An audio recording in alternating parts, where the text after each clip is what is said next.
నమస్తే. Welcome back to crop stories. మనము ఏదైనా తోట పెట్టాలనుకుంటున్నప్పుడు మనము కావాల్సింది మనకు లేఅవుట్. ఎంత స్పేసింగ్ ఉండాలి? తోటలో ఏమేం పెట్టుకోవాలి? ఎక్కడ ఏం పెట్టుకోవాలి? ఇరిగేషన్ సిస్టమ్ ఎలా ఉంచుకోవాలి? మనకు డ్రిప్ ఇరిగేషన్ ఎక్కడి నుండి ఎక్కడి వరకు ఇచ్చుకోవాలి? కాబట్టి ఇవంతా పెట్టుకోవడానికి కావాల్సింది లేఅవుట్. అలాగే దీంతో పాటు మనకు స్పేసింగ్, ప్లాంట్ టు ప్లాంట్, అలాగే రో టు రో. మొక్క నుండి మొక్కకి ఎంత దూరం ఉండాలి? అలాగే రో నుండి రో కూడా ఎంత దూరం ఉండాలనేది మనకు ఈ స్పేసింగ్ అనేది ఈ తోటలు పెట్టుకునే టైంలో మనకు లైఫ్‌లో కూడా చాలా ఇంపార్టెంట్. ఇది ముఖ్యంగా ఈ డిస్టెన్స్ మెయింటైన్ చేయడం వలన ఏమవుతుందంటే దీని యొక్క తోట యొక్క లైఫ్‌ను మనము ఎక్కువగా పెంచుకోవడానికి ఆస్కారం ఉంటుంది. అయితే ఈ తోటలు పెట్టుకునేటప్పుడు మనము నార్మల్‌గా ఏం చేస్తామంటే చేసే తప్పేంటంటే మనము స్పేసింగ్ లే దగ్గరకు ఒక 2 చెట్లు లేదంటే ఒక 2 లైన్‌లు ఎక్కువగా పడతాయని చెప్పిందే మనము స్పేస్ దూరం అనేది కొద్దిగా తగ్గించి పెట్టుకుంటాం. ఇలా తగ్గించి పెట్టుకున్నప్పుడు ఏమవుతుందంటే మనకు చెట్టు పెరిగే కొద్దీ ఏమవుతుందంటే ఒక చెట్టుకి ఒక చెట్టు అనేది దగ్గరకు వచ్చినప్పుడు అదేమవుతుందంటే అక్కడ అనేది మనకు స్పేసింగ్ అనేది తక్కువైతది. ఇంకోటి మనం ఏమన్నా ఇంటర్ కల్చరల్ ఆపరేషన్స్ ఏమన్నా మనము కలుపు గాని, లేదంటే ఎరువులు వేసుకోవడం గాని, లేదంటే పాతులు చేసుకోవడానికి చెట్టు చుట్టూ పాతులు చేసుకోవడానికి గాని, ఇలా ఏ పని చేసుకోవడానికైనా సరే ఇబ్బందిగా ఉంటుంది. ఇంకోటి ట్రైనింగ్ లేదా ప్రూనింగ్ ఇది చేసుకునేటప్పుడు కూడా చాలా ఇబ్బందిగా ఉంటుంది కాబట్టి ఈ స్పేసింగ్ అనేది మనకు చాలా ముఖ్యం. ఏ తోట అయినా సరే జామ గాని, లేదా మోసంబి గాని, బత్తాయి గాని, లేదంటే మామిడి గాని, ఇలా ఏ తోట చూసుకున్నట్లయితే మనకు ముఖ్యంగా తీసుకోవాల్సింది స్పేసింగు. ఈ మనం ఎందుకంటే ఒక ఇల్లు కట్టుకుంటున్నప్పుడు మనము ఆహ్, ఈ ఎక్కడ ఏ రూమ్ ఉండాలి, ఎక్కడ కిచెన్ ఉండాలి, వాస్తు చూస్తాము. అలాగే పంచాంగం చూస్తాం. ఇవన్నీ చూసి మనం ఎలాగైతే ఒక ఇంటిని నిర్మించుకుంటామో, అలాగే మనం ఒక తోటను పెట్టుకుంటున్నామంటే, ఆ తోటకి ఒక మన ఇరిగేషన్ ఎక్కడి నుండి పంపించాలి, ఎక్కడ పెట్టుకోవాలి, ఒక స్టోరేజ్ రూమ్ ఎక్కడ కట్టుకోవాలి, అలాగే ఒక రోడ్డు మనకు మెయిన్ రోడ్‌కి కనెక్షన్ ఎక్కడి నుండి ఎక్కడ పెట్టుకోవాలి అన్నది మనము ఈ లేఅవుట్‌లో పెట్టుకుంటాము. ఈ లేఅవుట్ వలన మనం ఏమవుతుందంటే మన తోటను మనం పెట్టుకోక ముందే మనము ఈ ఇమాజినేషన్ చేసుకుంటాము 3 లోపల. అయితే ఈ ఇమాజిన్ చేసుకున్న తర్వాత మనకేమవుతుందంటే ఒక అంచనా వస్తుందన్నమాట.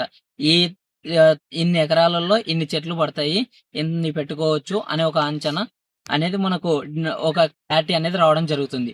దీని తర్వాతకు మనము స్పేసింగ్ అనేది మంచిగా ఎక్కువగా పెట్టుకున్నట్లయితే మనకేమవుతుందంటే మనము డిసీజ్ రోగాలు గాని, పురుగు గాని వీటి అటాక్ గాని తగ్గించుకోవచ్చు. ఎలాగంటే ఇప్పుడు మనకు ఒక చెట్టు దగ్గరకుందంటే మనకు ఏమవుతుందంటే మనకు తేమ శాతం ఎక్కువ ఉంటుంది. అలాంటప్పుడు ఏమవుతుందంటే ఈ ఫంగల్ డిసీజ్ అనేది ఎక్కువ రావడానికి ఆస్కారం ఉంటుంది. డౌనీ మిల్డ్యూ గాని, పౌడరీ మిల్డ్యూ గాని, లేదంటే ఏ ఒక్కొక్క తోటకి ఒక్కొక్క స్పెసిఫిక్ డిసీజ్‌లు ఉంటాయి కాబట్టి ఈ ఏ తోటకి అయినా సరే తోటకు సంబంధించిన రోగాలనేటివి రావడానికి ఆస్కారం ఉంటుంది. అలాగే పురుగుల అటాక్ కూడా పెస్ట్ అటాక్ కూడా మనకు ఎక్కువగా రావడానికి ఆస్కారం ఉంటుంది. దీంతో పాటు మనము ఇరిగేషన్ ఇచ్చుకునేటప్పుడు మనం అంటే నీళ్లు పెట్టుకునేటప్పుడు మనకి ఇబ్బంది అవుతా ఉంటది. కొన్నిసార్లు మనం డ్రిప్ ఇరిగేషన్ నీళ్లు పెట్టుకోవడం జరుగుతుంది. ఇలా పెట్టుకున్నప్పుడు మనకేమవుతుందంటే మా ఈ పెట్టుకున్నప్పుడు మనము ఒక కాలువ వేసుకోవడం జరుగుతుంది. ఈ కాలువలు లేదంటే ఇరిగేషన్ ఛానల్స్ పెట్టుకోవడానికి చేసుకోవడానికి కొరకు మనము ఇబ్బంది పడకుండా ఉండడానికి ఈ స్పేసింగ్ అనేది యూజ్ అవుతా ఉంటది. కాబట్టి దీంతో పాటు అలాగే మనము ఆహ్, మందులు స్ప్రే చేసుకునేటప్పుడు పురుగులకు గాని, లేదంటే రోగాలకు గాని ఇవి మనము స్ప్రే చేసుకునేటప్పుడు మనకు ఇబ్బంది కలిగించకుండా ఉంటుంది. అలాగే దీంతో పాటు ట్రాక్టర్ ఎళ్ళడానికి, రావడానికి గూడా ఫ్రీగా ఉంటుంది. అలాగే దీంతో పాటు మనకు ప్రూనింగ్, ట్రైనింగ్ ప్రతి హార్వెస్ట్ తర్వాతకు లేదంటే మనము హార్వెస్టింగ్ అంటే తోటను మనము పళ్ళు గాయడానికి విడవక ముందే మనము ఈ చెట్టు యొక్క గ్రోత్ దానికి ఒక మంచి షేపు, అది ఒక హైట్ డెవలప్‌మెంట్ మంచిగా ఉండడానికి ట్రైనింగ్ చేస్తాము. అయితే తోట తోట కాపుకి ఇడిచిపెట్టిన తర్వాతకు మనము ఏందంటే ప్రూనింగ్ చేయడం జరుగుతుంది. ఈ ప్రూనింగ్‌లో వచ్చేసి మనం ఏం చేస్తామంటే బారిన పడిన కొమ్మలను లేదంటే ఎండిపోయిన కొమ్మలను వీటిని తొలగించడం జరుగుతుంది. ఇలా తొలగించుకున్నప్పుడు మనము ఎక్కువగా చూసుకొని తొలగించుకోవాలి. దీనికి కూడా ఈ పని చేసుకోవడానికి కూడా ఈ స్పేసింగ్ అనేది చాలా ఉపయోగపడుతుంది. ఈ స్పేసింగ్ ఎక్కువ పెంచుకోవడం వలన ఏమవుతుందంటే లైఫ్ కూడా ఎక్కువ రోజులు రావడానికి ఆస్కారం ఉంటుంది. 30-40 సంవత్సరాల వరకు మనం తోటను కాపాడుకోవడం జరుగుతుంది.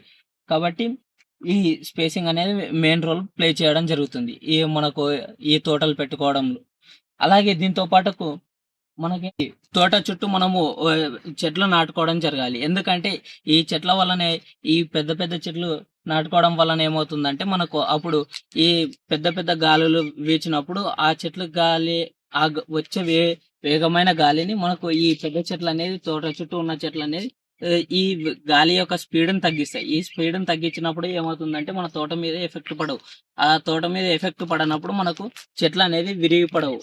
చెట్లు విరిగిపోవు. అలాగే దీంతో పాటు మనకు తోట కాపు మీద ఉన్నప్పుడు, కాయ ఉన్నప్పుడు, తోట మీద కాపు ఉన్నప్పుడు మనకేమంటే కాయలు రాలిపోతుంటాయి. ఈ కాయలు రాలిపోవడాన్ని కూడా తగ్గించుకోవచ్చు.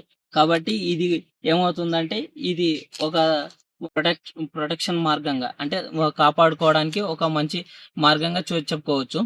అలాగే దీంతో పాటు మనము ఈ తోట కాపొచ్చేంత వరకు, కాపుకి విడిచేంత వరకు మనము ఈ స్పేసింగ్ ఎక్కువ ఉన్న టైంలో మనం ఏం చేస్తామంటే క్రాప్స్ వేసుకుంటాం. కూరగాయలు గాని, లేదంటే గ్రౌండ్ నట్ గాని, ఈ నేల మీద పాకే పంటలు వేసుకోవచ్చు. ఏ దోసకాయ గాని, గుమ్మడికాయ గాని, లేదంటే వాటర్ మెలన్ గాని, ఈ పంటలు కూడా వేసుకోవడానికి ఆస్కారం ఉంటుంది. అయితే దీని తర్వాత మనం ఇలా ఈ ఇలా మనం అన్ని మేనేజ్ చేసుకున్నట్లయితే మనము తోటను ఎక్కువ రోజులు రావడానికి ఆస్కారం ఉంటుంది. కాబట్టి ఇలా తోట మనకు తోట లైఫ్ ఇస్తుంది. ఇలా మనం ప్రతిదీ దృష్టిలో పెట్టుకొని ఒక తోటను పెట్టుకోవడం జరిగినట్లయితే మనకు లైఫ్ ఎక్కువ వస్తుంది. అలాగే దిగుబడి ఎక్కువ వస్తుంది.